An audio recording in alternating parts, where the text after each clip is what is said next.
Hello everybody, my name is Tiffany. Welcome to my channel. In this video, I'm going to be getting a little bit personal with you guys and talking about my journey in therapy. So if you're interested in learning the lessons that I have learned in the last 8 months of consistently going to therapy, definitely keep on watching. So I want to start off this video with a quick little disclaimer. I'm not a therapist, life coach, counselor, anything like that.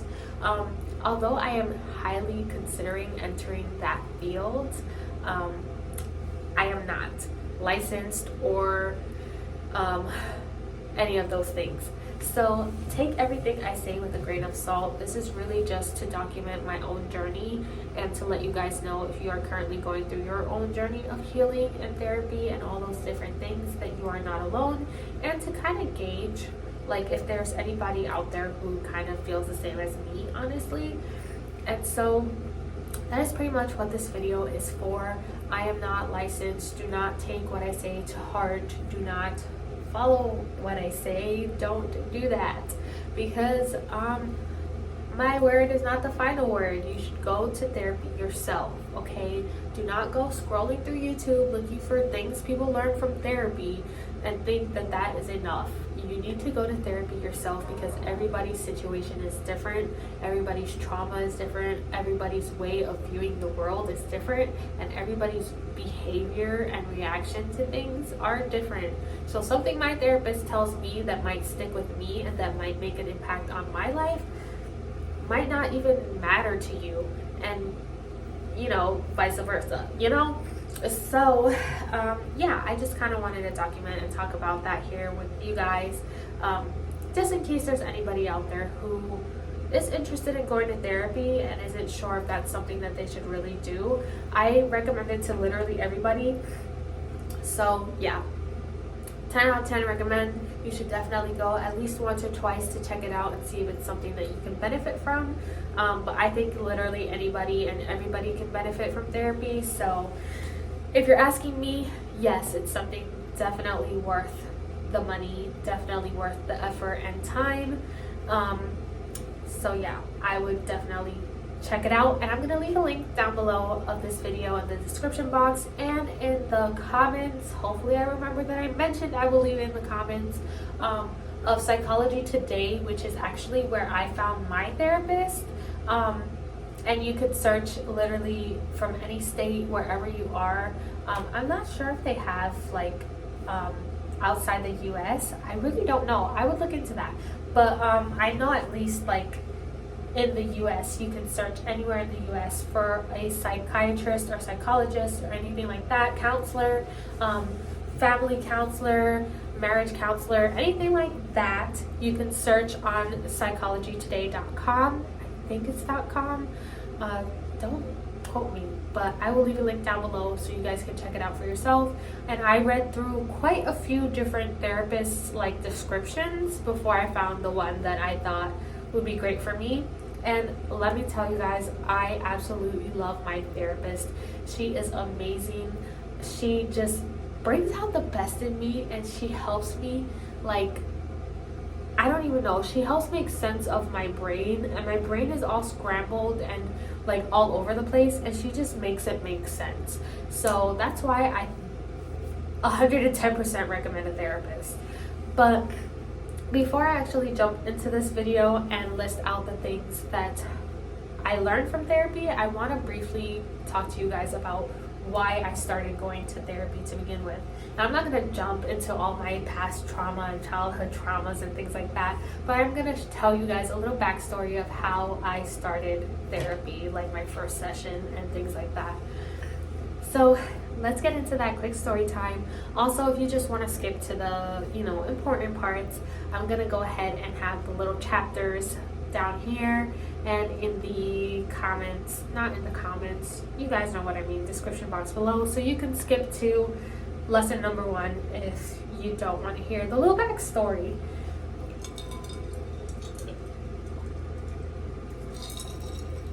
Let's jump into it. So the reason I went to therapy was because what pushed me over the edge to go to therapy was I was having panic attacks every day and every night. I was working a really toxic job, and I will leave the video link down below here of the video. I think I still have it posted up of when I quit. Well, not really quit. I got fired from my very, very toxic job that was causing these panic attacks, anxiety, and insomnia. And I was just very, very bad, like in a bad mental place. So my boss actually had me go see a therapist that he was friends with, because I was having issues with a coworker who was harassing me and just being very unprofessional. And like, I don't want to go into details of it because that is in the past, but it was a very bad experience, and it was my boss's mother who was doing all these different things. So obviously my boss didn't fire her, and so I just had to kind of suck it up and deal with it. And so he had me do 2 therapy sessions. I count it as one because basically one where I talked to her and I was really uncomfortable about the whole situation. It was my first actual therapy. I had a like counseling session at school about my job, and that was like the first therapist I talked to, and it was just not giving because she knew information about me and like situations that I was going through at work that she shouldn't have known because I hadn't told her. So obviously my boss gave her information about me beforehand, and she knew the other side of the story beforehand. It was just really a weird situation. So I thought about seeking help for myself, and I found my therapist, and I love her, and she's amazing, and so I've been seeing her ever since then. And that's basically what happened. That's basically what pushed me into it, because I was going to have that therapy session with a psychologist I didn't really trust.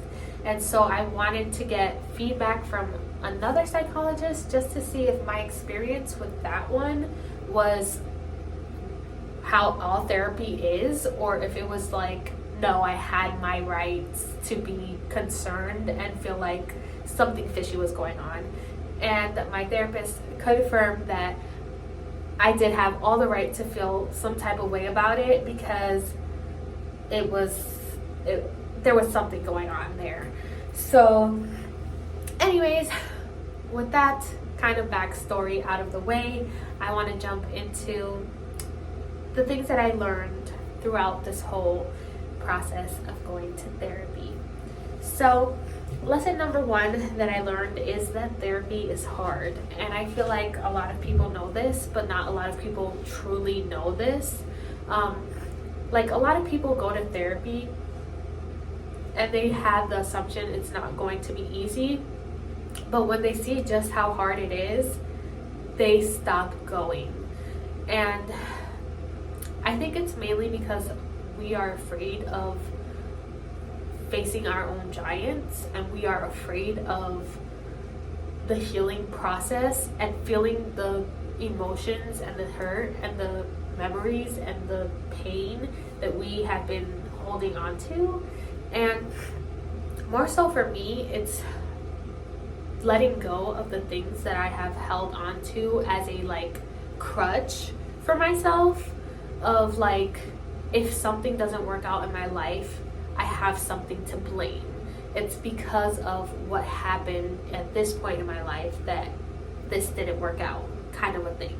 And I am unpacking that in therapy like consistently. So that's something that I realized through therapy, that's how I kind of perceive the world. I need to have that to fall back on so I don't feel as bad when things don't work out the way I hope or plan they would.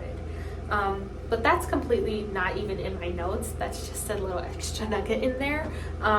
But therapy is hard because when you start healing, you lose a lot of people in your life. And I feel like a lot of people go into it knowing that relationships are going to be different. The dynamic of it is going to be different, especially if you're learning how to set boundaries and how to set and stand firm in your boundaries. people who are using you, people who don't like the fact that you set boundaries, are going to push, and they're going to be upset about that. So people tend to lose friends, family, spouses even turn on each other, things of that nature. It tends to happen when you outgrow the situation you're in and the people around you, if they aren't growing at the same pace as you, or they aren't healing in the same pace as you, or even at all. So that's how I thought it would be difficult, but it wasn't difficult in that sense, because yes, I did lose some friends, and yes, I did realize some of the toxic traits that my family or friends had that weren't like good for me and that weren't what I needed in my life. And so that is true, but that wasn't the hardest part for me. The hardest part for me was once I actually I feel like I went through that initial oh my god, I'm actually healing, what's happening phase. I started being really sad. I felt like I took one step forward, 2 steps back, because I was so proud of myself, and then it hit me, all the things that I missed out on in life because of the mindset that I allowed myself to stay in, because I let my anxiety and my depression hold me in a place I didn't need to be for so long. I lost a lot of opportunities. Things didn't go the way I planned. I didn't put myself out there. There's just so many things that happened leading me to where I'm at right now, that I feel like if I wasn't healing, I would have never realized all the opportunities I missed out on. I would have never realized all the moments I was never present. I would have never realized all the things I lost. And it just kind of felt like, yes, I'm healing and I'm excited about the future, but I'm grieving my past. And that, for me at least, was the hardest part. At some point, I didn't even want to go to therapy anymore. I wanted to stop because I didn't want to feel that. And I told my therapist all of that. I was like, I don't want to do this anymore because I'm sad. I'm genuinely heartbroken over my life. I just feel like it's all wasted, and I feel like I didn't do anything that I said I was gonna do, and I'm stuck in this place because of the fact that I chose to stay here. I chose to be sad. I chose to let those thoughts consume my mind. I didn't know any better. I didn't have the technique. I didn't have the coping skills. And so it's really hard to realize that you did the best that you could with what you had.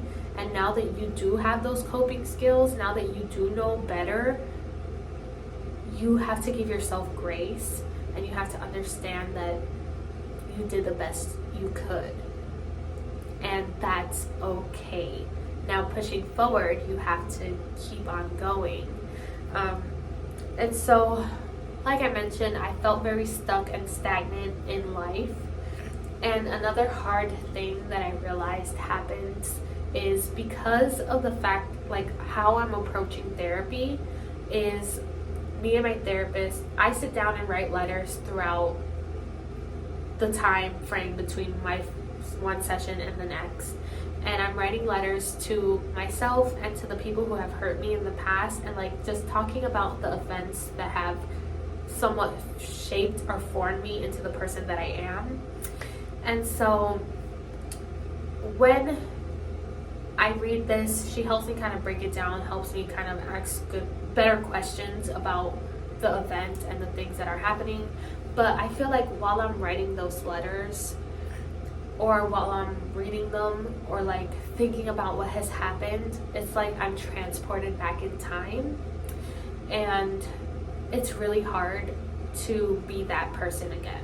It's really hard to embrace that version of myself. And that's something else that I've really been struggling with. because it makes me feel even more stuck and stagnant than I felt before. And in case you don't know, I feel like a lot of therapy, like a lot of the healing journey, happens outside of the therapy office, outside of that little room. And it's a lot more work than you would think. It's not just sitting down talking, it's not just sitting down chatting and trauma dumping. It's changing your mindset. It's changing the way you perceive the world. It's changing the way that you react and you behave. It is a lot of work, and it's not something that comes easily. It's something you have to choose every day to do and remember and to keep in the forefront of your mind, because you're breaking those cycles that come naturally to you. And so it's something that isn't going to come naturally at first, but after a while it will start to be like, okay, this is something that I just naturally do. If I have a negative thought, my mind has the negative thought, and naturally my first instinct is, that's not true. That's a false reality. That is not what's actually happening. And it takes time to get to that point where you can kind of like realize and snap out of it quicker than you would have. Whereas I would have sat there for hours thinking my whole day is ruined because I woke up late, for example. My whole day is ruined. I might as well not do anything. I might as well stay in bed all day. I am a failure. I'm this, I'm that, I'm whatever. That's not reality. So it kind of takes you a little bit to get used to snapping yourself out of it and thinking differently. Number 2 is forgiveness is a choice that you have to make daily. I have to forgive certain people every single day. Like when I wake up and I remember what they did, I have to be like, I forgive them anyway. And it's something that it's not like you're gonna talk about it with your therapist one time. They're gonna tell you what you have to do to move on or move past it or to forgive, and it's gonna be like, wow, I'm miraculously healed. I have no grudges. I have no like regrets. I have no unforgiveness left. That's not true. That's not real life. That's not how life works. Sometimes it will be that easy. Certain things it will be that easy, but sometimes it's a little harder. Sometimes you'll get triggered and you'll remember and you'll think, oh, but I forgave that person and I healed from that, but this triggered me because it reminded me of this. And you have to choose to forgive all over again. So forgiveness is a choice you have to make daily. Not only is it a choice you have to make daily, forgiveness is not for you. Forgiveness is for you, not the other person.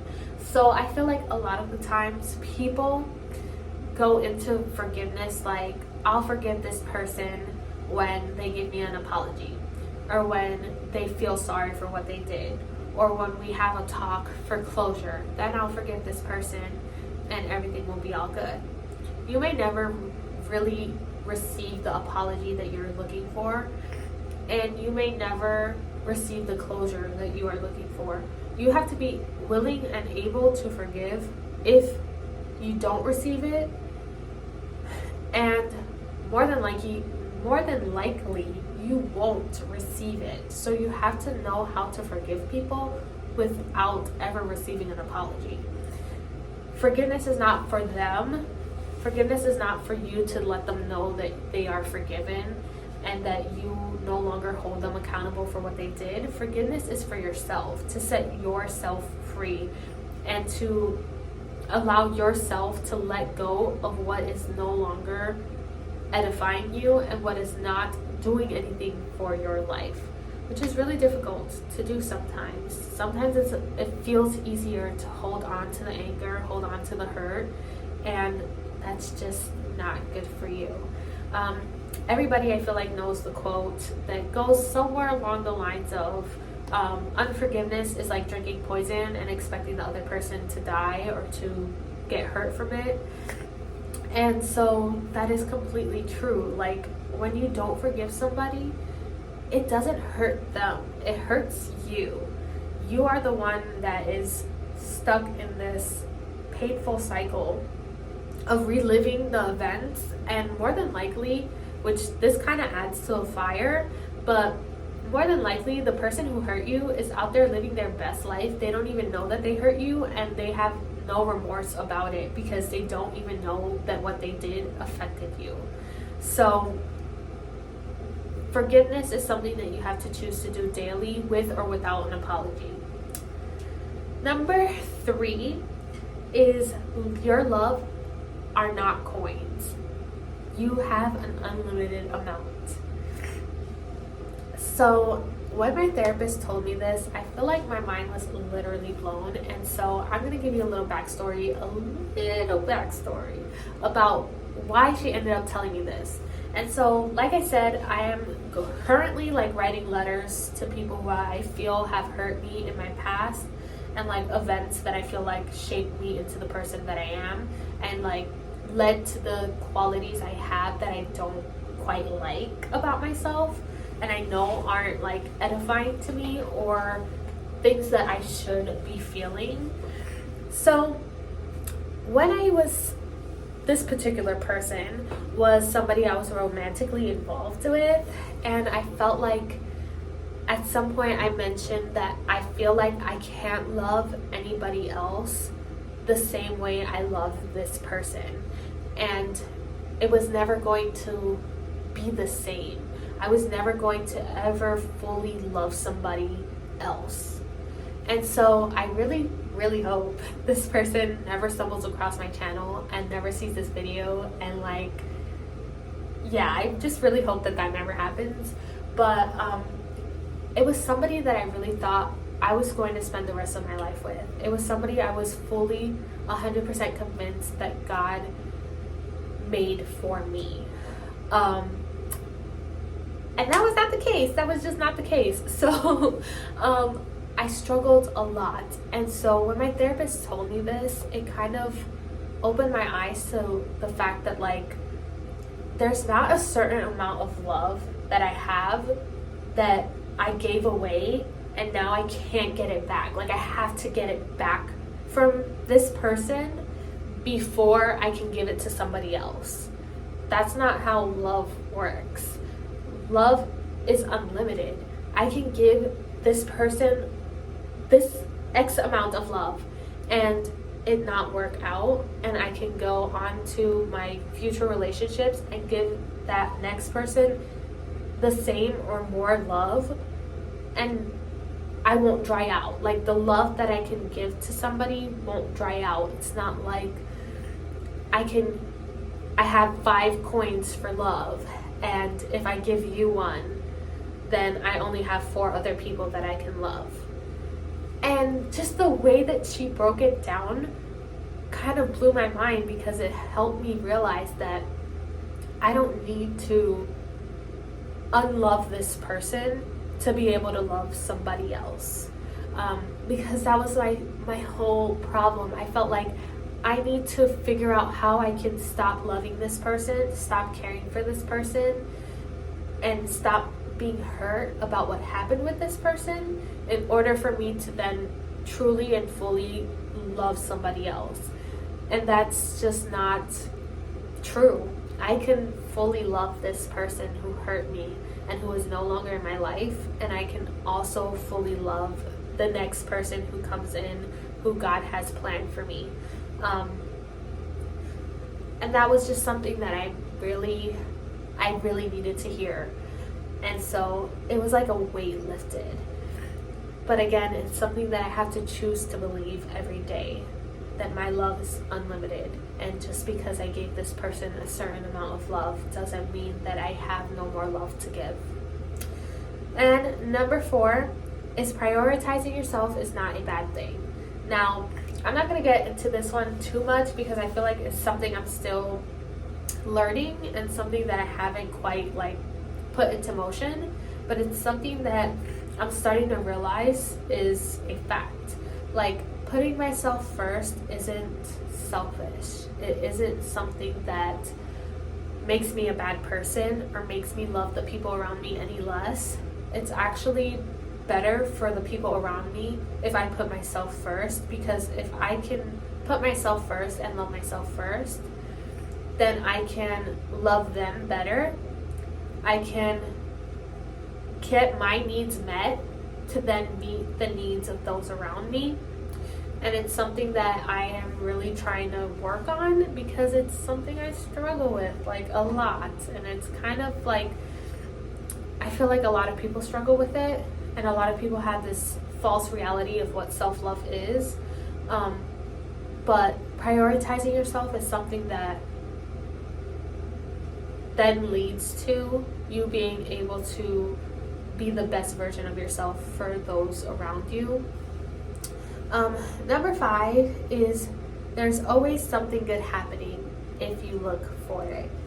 I love this one because I feel like in day-to-day life, it's really easy to forget all the good things that happen. It's really easy for something to go wrong, and then that's like the whole highlight of your day. Like, you talk about it, you think about it, it's like this bad thing was the whole day. Like, this was the main event of the day. And my therapist, she starts every session with one question. And she says, what is something good that has happened since we last spoke?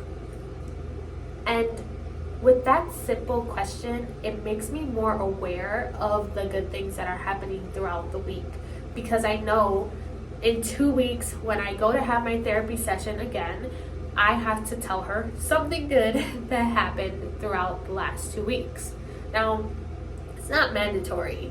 Like, sometimes I can genuinely not remember not one good thing that has happened. It was just a horrible week. Everything blurred together, and I am just so stressed and overwhelmed. I didn't even write down one good thing that happened that week. And that's fine. I don't get like persecuted for it. But it helps me to remember, to remind myself to look for good things throughout the week. Even if bad things are happening, look for something good. And even if it is for the simple fact of being able to tell my therapist that this one good thing happened, that's fine. You know what I mean? Like, I don't need to look for something good so meticulously, you know? But I do realize more good things happening because I'm looking for the good things rather than focusing solely on the bad things that I want to bring up or the problems that I feel like I'm having in that session. And number 6, I don't know if people do like that or it feels weird either way. Number 6 is I'm not responsible for saving anyone. This one is something that I just barely touched the surface on in therapy. And it's something that I really am struggling with right now because my last therapy session, we really said we were going to sit down and attack this topic and this idea because this is what is kind of changing and shifting my mind and keeping me stagnant and keeping me stuck in my ways. And so I'm not responsible for saving anybody. What I mean is, I feel like I have the responsibility of taking on other people's consequences and of helping the people that I love, my siblings and my parents more than anybody else, but helping them get out of situations that they put themselves in, helping them avoid them or taking on the consequence of those situations. And I feel like I have a lot more responsibility than I should have, and it's something that causes me to be somewhat bitter and resentful towards my family and my loved ones and view things differently than I should. And so it took me a little bit to understand that those were choices I made. I chose to make the decisions of taking on other people's consequences and being the savior for my family and for my loved ones. And that was something I decided to do. It wasn't something that I had to do or something that was forced on me. It was something that I felt like I had to do.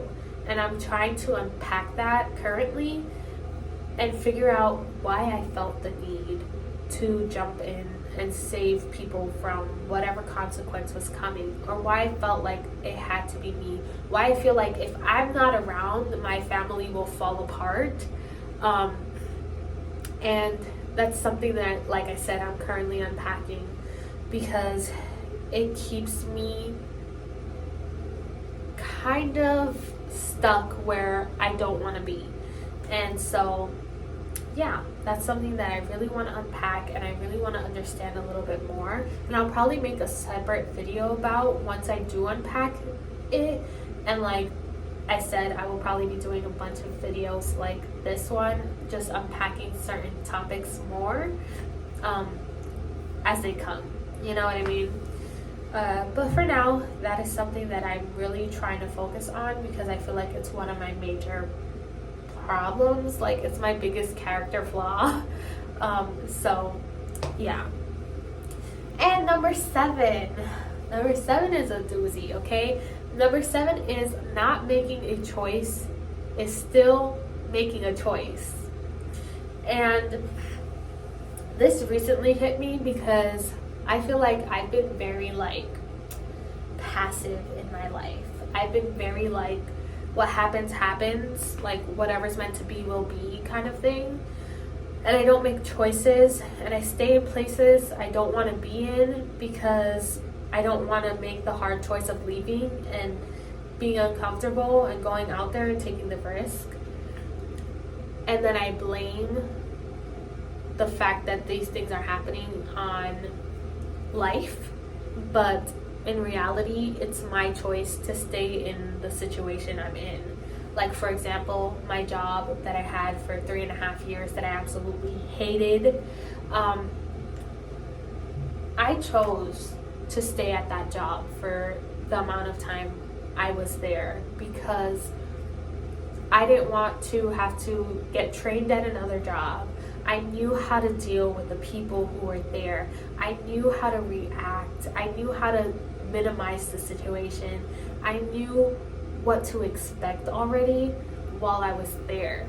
I knew how to kind of mellow everything out, how to keep things from escalating. I knew the people I was working with. I knew the patients I was working with. I knew my boss. I knew how everything was. And so for me, it was kind of like, why get out of this bad situation to enter into another situation that could be worse?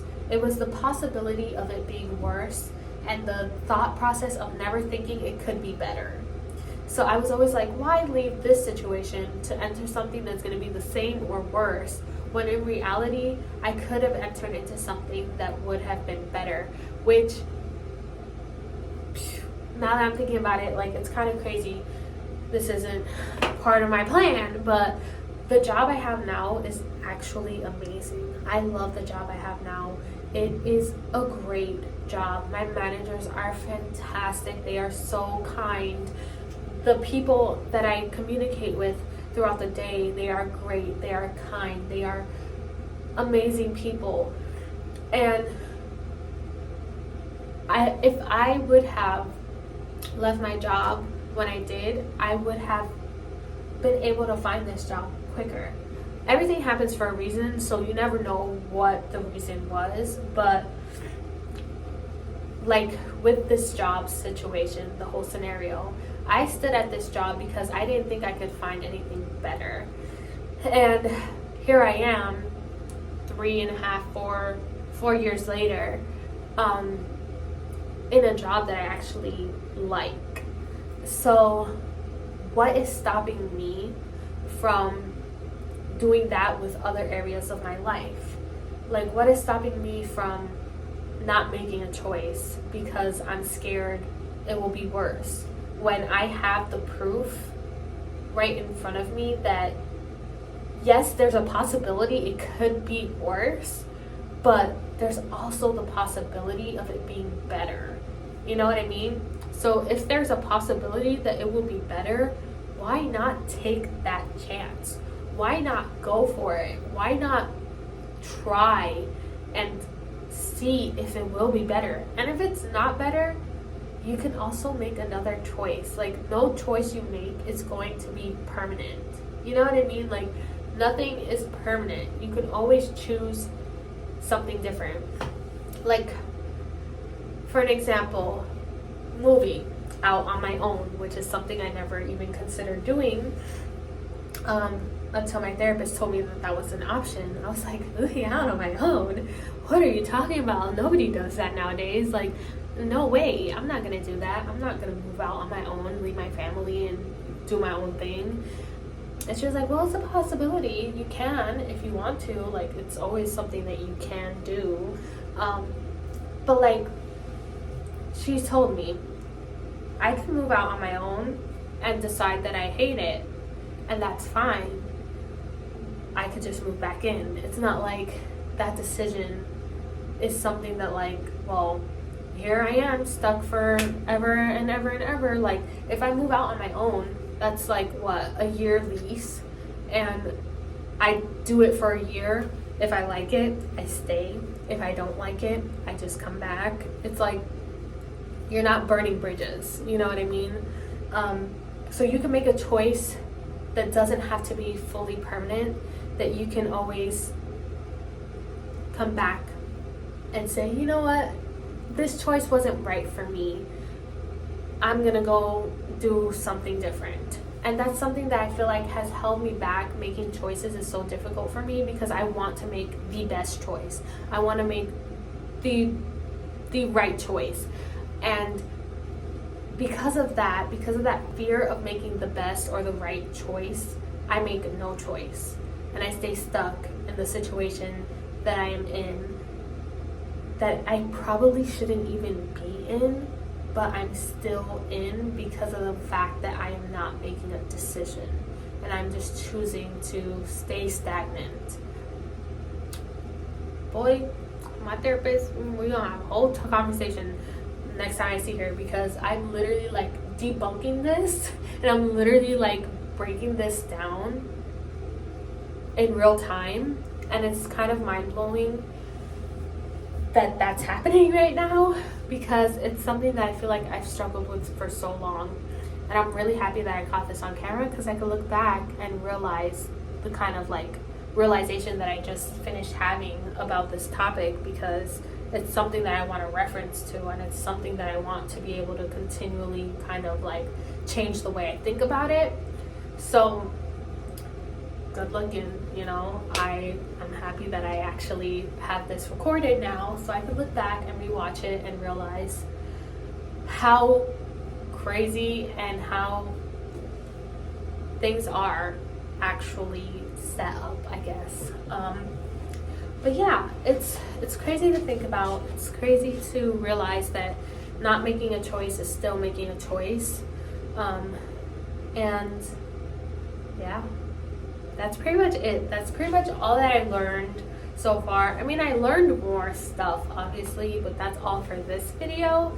So if you found this video helpful, if you got inspired to go to therapy at all, please give this video a big thumbs up. Check out that link to find yourself a therapist. I don't get paid or anything like that from that link. It's just there to help you find somebody who you can trust to unpack all these different things with, because I'm telling you, going to therapy is so necessary. It is so life-changing. It's such an amazing thing, and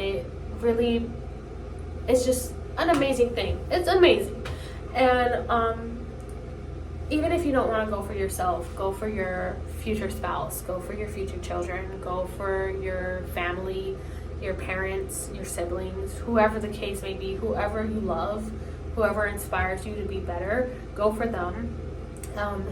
Like for me, I'm going to therapy not only because I feel like I need it and I want to be a better person and a better version of myself, but I want to be a better person and a better version of myself for my future spouse and for my future kids, because I don't want the same cycles to happen for them that happened to me, and I don't want my future children to be going to therapy to debunk the things that I could have done for them, if that makes sense. I really hope it does.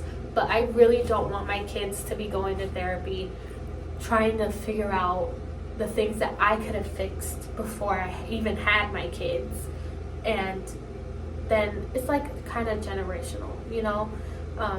A lot of the problems people face are generational. I'm gonna leave a video link down below about something that I watched that was so mind-blowing, and it's about like the impact that a mother has the impact a mother has on the mental health of their child while that child is in the womb.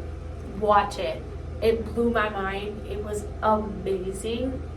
And I was just like, hold up, because that makes so much sense. Like, and it's so true if you think about it. So what was I doing? I was doing an outro, and then I started talking again. Thank you so much if you made it to this point of the video. Definitely go ahead and check out the links that will be down below. Give this video a big thumbs up if you found it interesting or helpful in any way. Leave a comment if you are currently going to therapy and you learned something, or if you learned something that wasn't necessarily in therapy but it changed your life. Leave that in the comments down below, because I would love to read through that and see all those different things. And subscribe to this channel if you are interested in future videos like this one. And yeah, so sorry this video was so long, guys. I just had a lot to unpack, and this was like a whole therapy session with you guys. But thank you so much if you made it to this point. I will see you guys in the next one. Have a beautiful, blessed day. Bye.